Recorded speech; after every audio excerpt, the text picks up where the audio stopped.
सल्लल्लाहु अला हबीबिहि मोहम्मद व आलिहि व अस्हाबिहि अजमाइन। अस्सलाम वालेकुम माय यूट्यूब फैमिली, कैसे हैं आप सब? आई होप आप सब ठीक ठाक होंगे, खैरियत से होंगे, मज़े में होंगे।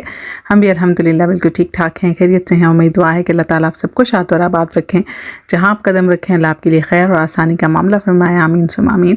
शुरू करते हैं आज की वीडियो। सबसे पहले तो जितने लोग कमेंट बॉक्स में मुझे दुआ के लिए बोलते हैं, मैं आप सबसे गुजारिश करती हूँ कि आप उन सब के लिए एक दफ़ा आमीन कहते हैं, क्योंकि बहुत मुश्किल होता है सब के जो है ना नाम वो मैं बोलूँ साथ साथ। और वैसे भी बहुत सारे लोग शिकवा करते हैं कि वीडियो बहुत लंबी हो जाती है, तो इससे मैं कोशिश करूँगी कि मैं इसको शॉर्ट से शॉर्ट रखूँ। तो सबसे पहले तो हम उन तमाम लोगों के लिए जिन्होंने कमेंट बॉक्स में अपनी दुआओं का बोला है, जिनको जिस चीज़ की हाजत है, मुश्किल है, परेशानी है, ज़रूरत है, अल्लाह ताला उन सब के लिए आसानी फरमाए, उन सब की हाजात को पूरा करे, मुश्किलों को हल करे, परेशानियों को दूर करे।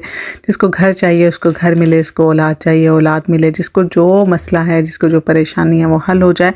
आमीन सुम आमीन। तमाम लोग इस दुआ पे आमीन ज़रूर बोलिएगा। उसके बाद एक बात आज मैंने कहनी थी कि बहुत सारी बच्चियां या लड़कियां या औरतें जो है ना वो अक्सर वज़ाइफ के दौरान ये बात कहती हैं कि अगर बीच में हमारे पीरियड्स के डेज़ आ जाएं तो फिर हमारे वजीफ़े पे कोई असर तो नहीं पड़ेगा। बिल्कुल भी नहीं पड़ेगा, क्योंकि ये अल्लाह ताला की तरफ से एक हमारे ऊपर ज़ाहिर है जो भी मसला है ये अल्लाह ताला की तरफ से है, और उसमें किसी किस्म का भी कोई मसला नहीं होता। इस तरह अगर 40 दिन का वजीफ़ा है, 20 दिन का वजीफ़ा है, तो उसमें अगर आपके पीरियड्स हो जाते हैं तो फिर आपको कोई इशू नहीं है। आप जैसे ही पाक होंगी आप दोबारा वहीं से स्टार्ट कर देंगी और आपका वजीफ़ा वहीं से ही स्टार्ट होगा, कोई इस किस्म का मसला नहीं होगा। क्योंकि कुरान पाक आप इस पीरियड्स के दरमियान में नहीं पढ़ सकते, कुरान पाक की कोई आयत नहीं पढ़ सकते। हाँ, वैसे आप तस्बीह वगैरह कर सकते हैं, लेकिन कुरान पाक नहीं पढ़ सकते। तो बेहतर है कि आप इन में वजीफ़ा ना करें, तो उसके बाद जब आप फारिग हो जाएं तो अपना वजीफ़ा स्टार्ट कर दें।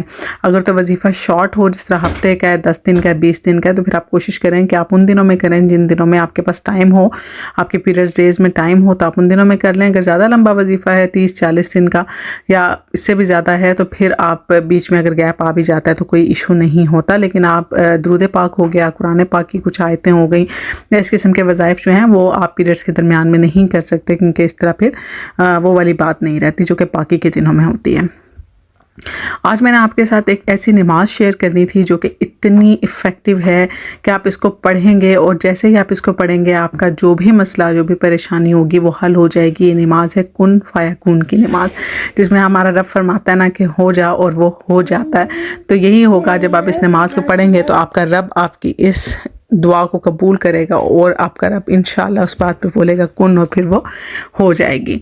तो ये इतनी इफ़ेक्टिव नमाज है। ये भी अबकरी की नमाज है। मैं जैसे कि बता चुकी हूँ कि अबकरी का जो रिसाला पहले हमारे घर में आता था, मेरे ससुराल में मेरी सास पढ़ती थी, तो मैं इसको आज से नहीं, मैं तकरीबन 15 साल से, तकरीबन 15 साल ना सी तो कम से कम 12-13 साल से तो मैं इसको फॉलो कर ही रही हूँ अबकरी को।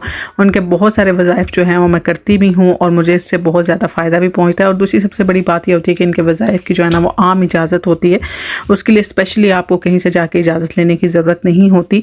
यही वजह है कि मैं ऐसे वज़ाइफ यहाँ पर शेयर करती हूँ जो कि ख़ुद मैंने भी किए हुए होते हैं और बहुत ज़्यादा इफ़ेक्टिव होते हैं।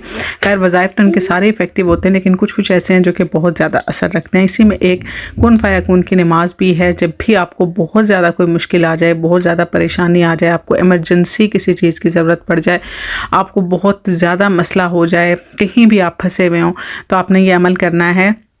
यहाँ पे मैं सामने इसकी तस्वीर भी आपके सामने लगा दूंगी। इसके 2 तरीके हैं, मैं दोनों आपके साथ शेयर कर देती हूँ। जो पहला तरीका है, दोनों आपने करना यही है कि जुमे की शब जुमा को करना है।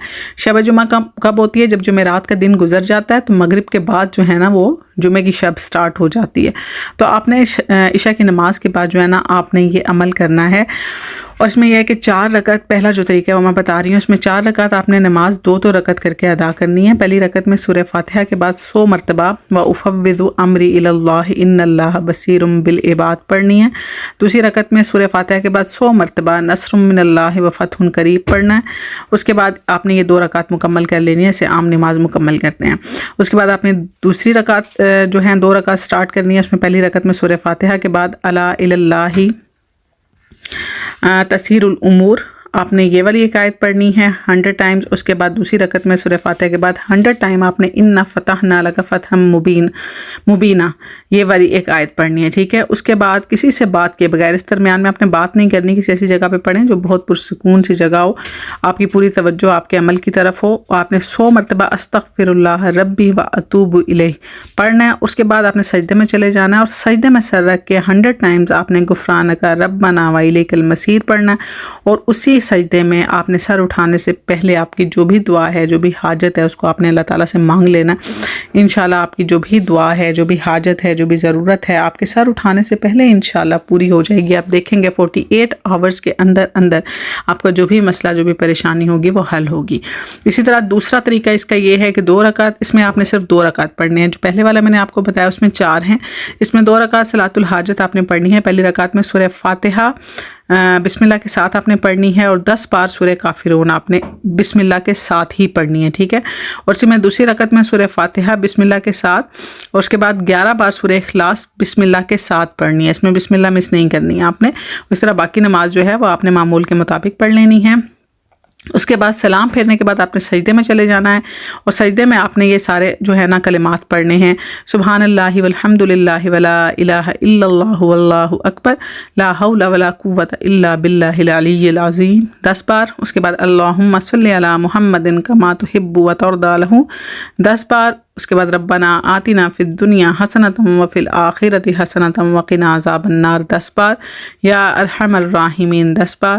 یا ذا الجلال والاکرام 10 بار. اور پھر اسی سجدے میں گر گرا کے اللہ تعالیٰ سے اپنی حاجت مانگیں، جو بھی آپ کا مسئلہ، جو بھی پریشانی ہے، خلوص دل کے ساتھ، کامل یقین کے ساتھ، توکل کے ساتھ اللہ تعالیٰ سے مانگیں تو انشاءاللہ آپ کی جو بھی مراد ہوگی وہ پوری ہوگی، مشکل حل ہوگی. دونوں میں سے کوئی بھی طریقہ آپ کر سکتے ہیں. چاہیں تو پہلا کر لیں اگر آپ کو ایزی لگتا ہے، چاہیں تو دوسرا کر لیں. لیکن پہلے والا جو طریقہ ہے وہ زیادہ افیکٹو ہوگا. میرا خیال ہے کہ آپ اس کو کریں تو زیادہ بہتر ہوگا. بہرحال میں نے دونوں جو ہے نا کن فیکون کی نمازیں یہ دونوں اپکری کی ہیں، دونوں انہوں نے ہی شیئر کی ہوئی ہیں. میں نے کہا میں دونوں آپ کے ساتھ شیئر کر دیتی ہوں. جو آپ کو ایزی لگتی ہے آپ کر لیں. لیکن آپ یقین کریں کہ ان کے ریزلٹس بہت افیکٹو ہیں، بہت ہی افیکٹو ہیں. 48 آورز کے اندر آپ کو اس چیز کا ریزلٹ مل جاتا ہے. اگر وہ چیز آپ کے حق میں ہے، اگر وہ چیز آپ کو واقعی ملنی ہے، اگر وہ مسئلہ واقعی ہی حل ہونے والا ہے اور اللہ تعالیٰ کی طرف سے آپ کے اوپر کوئی آزمائش نہیں ہے، تو پھر انشاءاللہ آپ کا جو بھی مسئلہ ہوگا وہ آپ کو حل ہوگا. اگر آپ کی کوئی پریشانی ہے تو دور ہوگی، کوئی بھی حاجت ہے تو ضرور پوری ہوگی. لیکن بات وہ یہ کہ اللہ تعالیٰ کی ذات پہ کامل یقین، توکل رکھنا مت بھولیں اور نماز کی پابندی ضرور کیا کریں. تو بس یہ میری آج کی ویڈیو تھی. آئی ہوپ آپ کو اچھی لگی تو لائک کریں، کمنٹ کریں، اس کو آگے بھی شیئر کریں اور اس کے ساتھ ساتھ مجھے میری فیملی کو اپنی دعاؤں میں ضرور یاد رکھیے گا. ملوں گی نیکسٹ ویڈیو میں. رکھیے گا ڈھیر سارا خیال. اللہ حافظ.